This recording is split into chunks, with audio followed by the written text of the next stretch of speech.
This is VOA News. I'm Tommy McNeil. Syrian forces closing in on Islamic State's last territorial bastion near the Iraqi border advanced slowly, with the U.S.-backed forces announcing a delay due to the presence of additional civilians, many of whom were being used as human shields. Reuters' Saskia O'Donoghue. The SDF clashed with Islamic State for nearly 18 hours around Baghouz. Capturing the village would cap 4 years of international efforts to roll back the jihadists.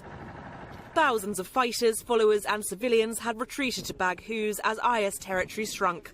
Over the last few weeks, they poured out, holding up the final assault. The SDF evacuated civilians and now estimate that several hundred IS insurgents remain inside. They say they aim to declare victory within a week, but the militant group remains a threat, using guerrilla tactics and holding some desolate land further west. Reuters' Saskia O'Donoghue reporting the U.S. and South Korea eliminating their massive springtime military drills. We get more from AP correspondent Ben Thomas. The decision follows President Trump's complaints about the cost of the joint drills. In a tweet Sunday, he says the move will save hundreds of millions of dollars, for which the U.S. would not have been reimbursed, adding, reducing tensions with North Korea at this time is a good thing. North Korea has labeled the exercises rehearsals for an invasion. The Pentagon says the U.S. and South Korea will replace the exercises with smaller command post exercises and revised field training programs. It says the changes are intended to reduce tension and support diplomatic efforts aimed at the complete denuclearization of the Korean peninsula. Ben Thomas, Washington. Canadian government, the Border Security Agency, and National Police Force are being sued by the chief financial officer for China tech giant Huawei over alleged rights violations. The suit says that Meng Wanzhou, the daughter of Huawei's founder, was detained, searched, and questioned for hours before being told she was under arrest and allowed access to counsel. This is VOA News. U.S. diplomats have visited with a dual U.S.-Saudi national believed to have been tortured during his detention in Riyadh. That's according to National Security Advisor John Bolton. Walid Fatahi, a Harvard-trained doctor who opened a hospital in Saudi Arabia in 2006, was detained in November of 2017, along with other prominent Saudis, as part of what the government said was a corruption crackdown. After being held at the Ritz-Carlton Hotel in Riyadh for a week, he was later telling a friend that he was dragged into a room where he was slapped, blindfolded, stripped to his underwear, and bound to a chair where he was shocked with electricity for an hour. Top Democratic lawmakers say they are going to step up their investigations of President Donald Trump and his alleged connections to Russia during the 2016 presidential election.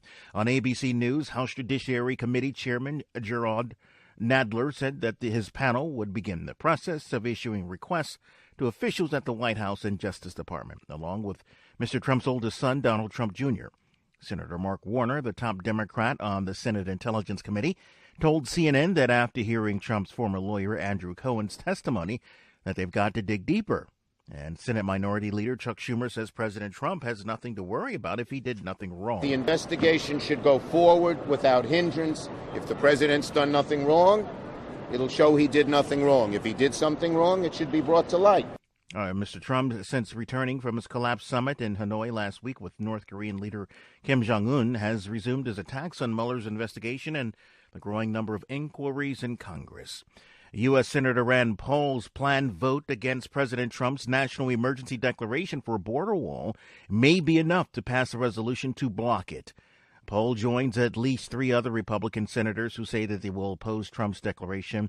And if all 47 Senate Democrats' votes are expected, the Senate would have enough votes to pass a resolution with 51 votes.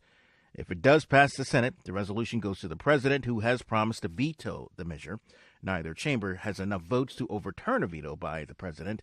2/3 of each chamber is needed to overturn it. Venezuelan opposition leader Juan Guaido called on the Venezuelan people to take to the streets Monday to coincide with his planned return after touring Latin American countries.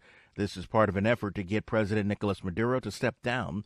On Sunday, he left Ecuadorian coastal town of Salinas aboard an Ecuadorian Air Force plane after meeting with the Ecuadorian president. And, of course, Guaido's travel plans have not been made public, but a spokesman says that he expects that Guaido could be arrested when he returns. I'm Tommy McNeil, VOA News. This is VOA News. I'm Tommy.